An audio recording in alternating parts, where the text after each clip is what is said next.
ಎಲ್ರಿಗೂ ನಮಸ್ಕಾರ.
ನಾನು ಮನವಿಯನ್ನು ಮಾಡಿಕೊಳ್ತಾ ಈಗ ಮುಂದಿನದಾಗಿ ಕಾರ್ಯಕ್ರಮದಲ್ಲಿ ಹೇಳುವುದರ ಮುಖಾಂತರ ಹಾಗೂ ದೀಪ ಜ್ಯೋತಿ ಪರಬ್ರಹ್ಮ ದೀಪಂ ಜ್ಯೋತಿ ಜನಾರ್ದನ ದೀಪಂ ಹರತು ಮೇ ಪಾಪಂ ಸಂಧ್ಯಾ ದೀಪಂ ನಮೋಸ್ತುತೆ ಅಂದರೆ ನಾನು ದೀಪಗಳಿಗೆ ಕೈ ಮುಗಿದ್ದೇನೆ, ನನ್ನ ಎಲ್ಲ ಲೋಪದೋಷಗಳನ್ನು ಈ ಕಾರ್ಯಗಳಲ್ಲಿ ಉಂಟಾಗ್ತಕ್ಕಂಥ ಎಲ್ಲ ನೋವುಗಳನ್ನು ನಾಶ ಮಾಡುವ ಈ ಬೆಳಕಿಗೆ ನಾನು ವಂದಿಸುತ್ತೇನೆ, ಆರಾಧಿಸುತ್ತೇನೆ ಎಂದು ಹೇಳುವುದರ ಮುಖಾಂತರವಾಗಿ ಅಸತೋಮ ಸದ್ಗಮಯ ನಮ್ಮ ಬೆಳಕು ಪ್ರಕಾಶನದ 99ನೇ ಪುಸ್ತಕ ಕೂಡ ತಿಳಿದ ಜನಪದಗಳಾಗಿದೆ. 100ನೇ ಪುಸ್ತಕ 126ನೇ ಸಮ್ಮೇಳನದಲ್ಲಿ ಬಿಡುಗಡೆ ಮಾಡುವಂತಹ ಸಂತೋಷ ಮತ್ತೊಂದು ಸಮ್ಮೇಳನದಲ್ಲಿದೆ. 100ರ ಶತಕದ ಗಡಿ ನಾಟುವಂತಹ ಹುಮ್ಮಸ್ಸಿಗೆ ಮತ್ತೊಂದು ಪುಸ್ತಕ ನನ್ನದೇ ಆಗಬಹುದು ಎನ್ನುವ ನಿರೀಕ್ಷೆಯೂ ಕೂಡ ಇಟ್ಟುಕೊಂಡಿದ್ದೇನೆ. ಸುಮಾರು 14 ವರ್ಷಗಳಿಂದ ಇದೀವಿ. 110 ಪೇಜುಗಳನ್ನು ಒಳಗೊಂಡಿರ್ತಕ್ಕಂತಹ ದಿ ರಿಚ್ನೆಸ್ ಆಫ್ ಹೀಲಿಂಗ್ ಪುಸ್ತಕ ಈಗ ನಿಮ್ಮ ಮುಂದೆ ಲೋಕಾರ್ಪಣೆಗೊಳ್ತಾ ಇದೆ. ಅದು ಶ್ರೀಮತಿ ಡಾಕ್ಟರ್ ಮಲ್ಲಿಕಾ ನೌಕರರ ಸಂಘ ಈ ಕಿರಿಯ ವಯಸ್ಸಿನಲ್ಲಿಯೇ ಮುಖ ಮಾಡಿರ್ತಕ್ಕಂಥ ಈ ಒಂದು ಪ್ರತಿಭೆಗೆ ನಾವೆಲ್ಲರೂ ಮುಂದೆ ಒಳ್ಳೆಯದಾಗಲಿ ಅಂತ ಹೇಳಿ ನಾವು ಆಶೀರ್ವದಿಸ್ತಾ ಹಾಗೂ ಅಭಿನಂದನೆಗಳನ್ನು ತಿಳಿಸ್ತಾ ಹಾಗೂ ಇನ್ನೊಂದು ಕೃತಿಯಾಗಿರ್ತಕ್ಕಂತಹ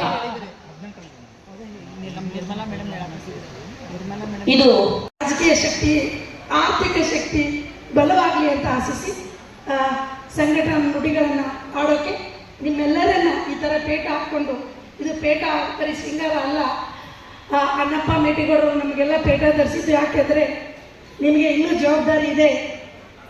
ನಿಮ್ಮ ಜವಾಬ್ದಾರಿಯನ್ನು ನಾವು ಕೊಡ್ತಾ ಇದ್ದೀವಿ.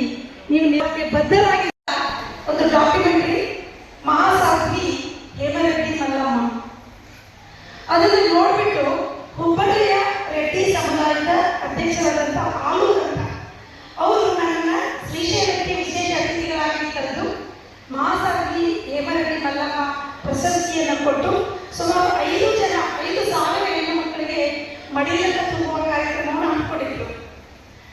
ಆ ಸಂದರ್ಭದಲ್ಲಿ ಒಬ್ಬ ವ್ಯಕ್ತಿ ನನಗೆ ಬಂದು, ನೀವು ಎಲ್ಲಿಯವರು, ಎಲ್ಲಿಂದ ಬಂದಿದ್ದೀರಾ? ನಾನು ಬೆಂಗಳೂರಿಂದ ಬಂದಿದ್ದೀನಿ ಅಂತ ಹೇಳಿದೆ. ಈ ಥರ ನಾನು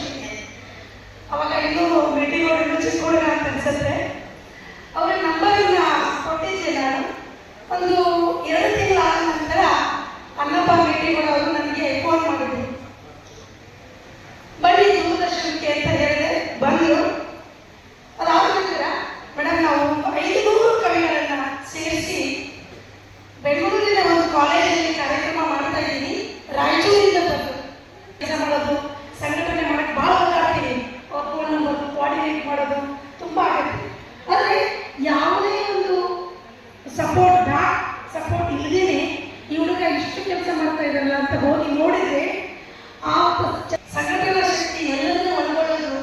ಆಮೇಲೆ ಅಕ್ಕ ಮನೆ ಹೇಳಿದಾಗೆ ಬೆಟ್ಟದ ಮೇಲೊಂದು ಮನೆಯ ಮಾಡಿ ಮೃಗಗಳಿಗೆ ಅಂಜಿದರೆ ಎಂತಯ್ಯ, ಸಮುದ್ರದ ತಡದಲ್ಲಿ ಮನೆಯ ಮಾಡಿ ತಲೆ ತೊಲೆ ನೊರೆಗಳಿಗೆ ಅಂಜಿದ ನೆರೆಗಳಿಗೆ ಅಂಜಿದರೆ ಎಂತಯ್ಯ, ಸಂಧ್ಯೆಯ ಒಂದು ಮನೆ ಮಾಡಿ ಶಬ್ದಕ್ಕೆ ನಾಚಿದರೆ ಎಂತಯ್ಯ. ಚನ್ನಮಲ್ಲಿಕಾರ್ಜುನ ಈ ಲೋಕದಲ್ಲಿ ಹುಟ್ಟಿದ ಬಳಿಕ ಸ್ತುತಿ ನಿಂದೆಗಳು ಬಂದರೂ ಕೋಪವ ತಾಳದೆ ಸಮಾಧಾನಿಯಾಗಿ ಎಲ್ಲ ಜಿಲ್ಲೆಗಳಲ್ಲೂ ಕೂಡ ಸಮ್ಮೇಳನವನ್ನು ಮಾಡಿದ್ದು.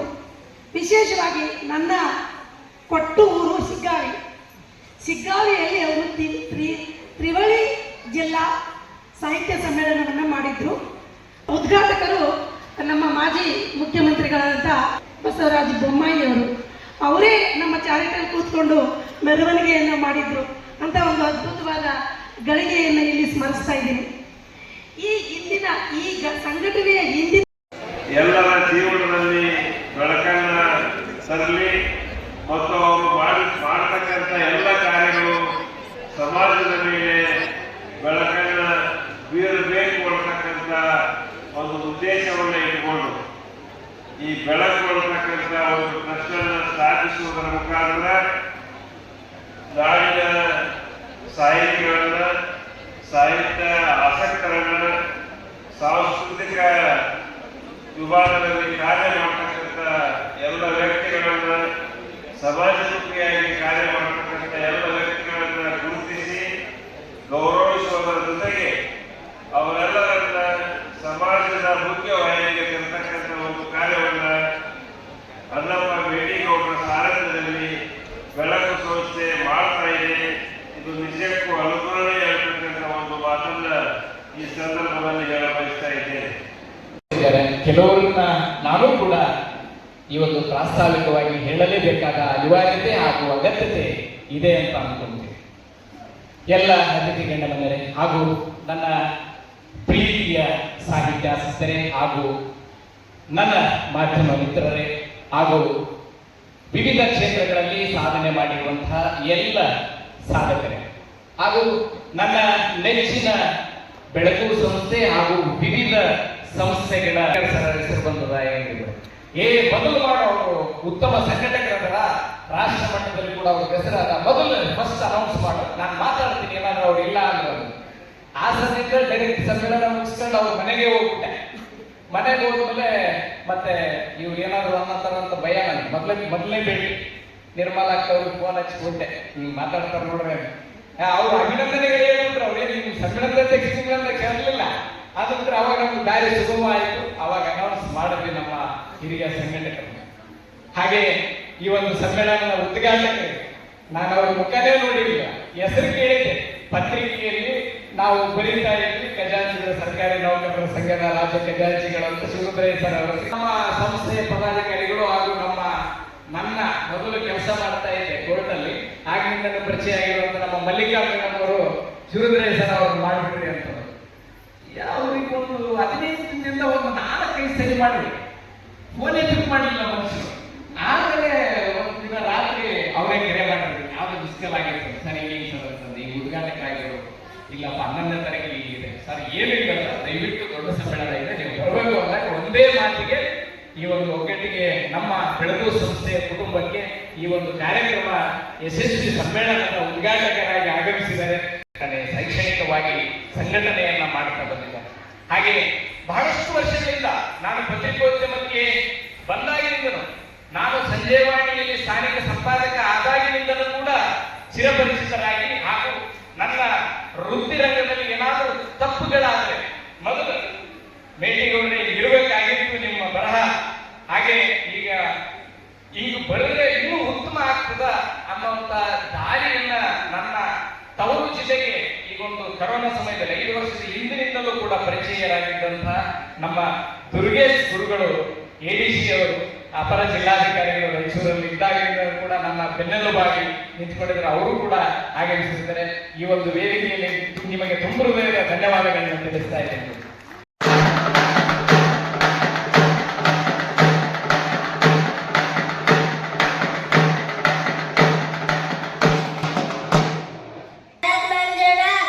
ನಾನು ಯೋಗ ಬೆಂಗಳೂರು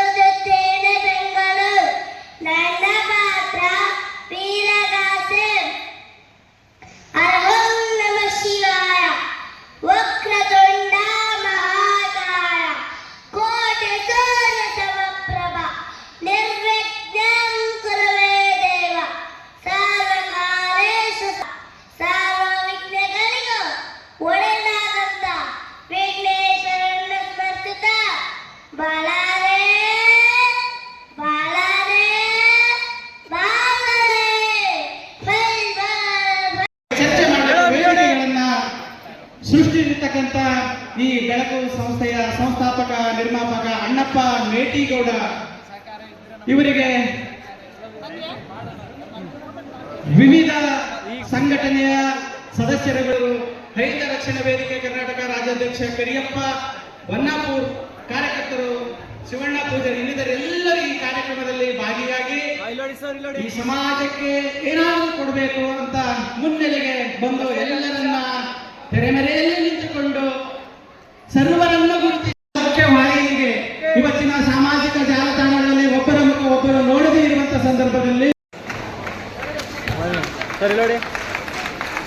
ಸಮ್ಮೇಳನದ ಅಭಿವೃದ್ಧಿಗೆ ಬೆನ್ನೆಲುಬಾಗಿರುವಂತಹ ಶಿಕ್ಷಣವೆಂಬ ದೀಪವನ್ನ ಸಮಾಜದ ಮೂಲೆ ಮೂಲೆಗೂ ತಲುಪಿಸುವಂತಹ ಸಂಕಲ್ಪದೊಂದಿಗೆ ಶಿಕ್ಷಕರ ಹಕ್ಕುಗಳು ಮತ್ತು ಶೈಕ್ಷಣಿಕ ಅಭಿವೃದ್ಧಿಗಾಗಿ ಸದಾ ಧ್ವನಿಯಾಗಿರುವಂತಹ ಅಖಿಲ ಭಾರತ ಶಿಕ್ಷಕರ ಫೆಡರೇಷನ್ ರಾಷ್ಟ್ರೀಯ ಅಧ್ಯಕ್ಷರಾದಂತಹ ಶ್ರೀಯುತ ಬಸವರಾಜ ಗುರಿಕರ್ ಉದ್ಘಾಟಕರು ಶಿವರುದ್ರಯ್ಯ ಅವರಿಗೆ ತುಂಬು ಹೃದಯದ ಧನ್ಯವಾದಗಳು.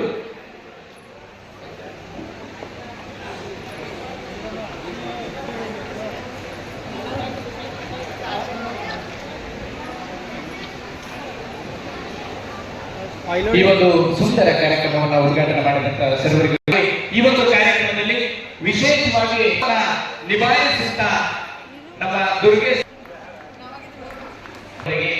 ಮುಂದಿನ ಜೀವನ ಇನ್ನೂ ಉತ್ತಮವಾಗಿರಲಿ, ಹಾಗೆ ಆಡಳಿತದಲ್ಲಿ ಕೂಡ ಇನ್ನಷ್ಟು ಉತ್ತಮ ರೀತಿ ನೀಡಿ ಅಂತ ಹೇಳ್ತಾ ಅವ್ರನ್ನ ಹಾಗೆ ಮುಂದಿನ ನಮ್ಮ ಸಂಸ್ಥೆಯವರೇ ಆದ ನಮ್ಮ ಸಂಸ್ಥೆಯ ಮಹಿಳಾ ಘಟಕದ ಅಧ್ಯಕ್ಷರು, ಹಾಗೆ ನಮ್ಮ ಸಂಸ್ಥೆಯ ಬೆನ್ನೆಲುಬು ಹಾಗೂ ನನ್ನ ಮಾರ್ಗದರ್ಶಕರಾಗಿರುವಂತಹ ಡಾಕ್ಟರ್ ನಿರ್ಮಲಾ ಸಿ ಎಲೆಗಾರ್ ಅವರಿಗೆ ನಮ್ಮ ಬೆಳಕು ಸಂಸ್ಥೆ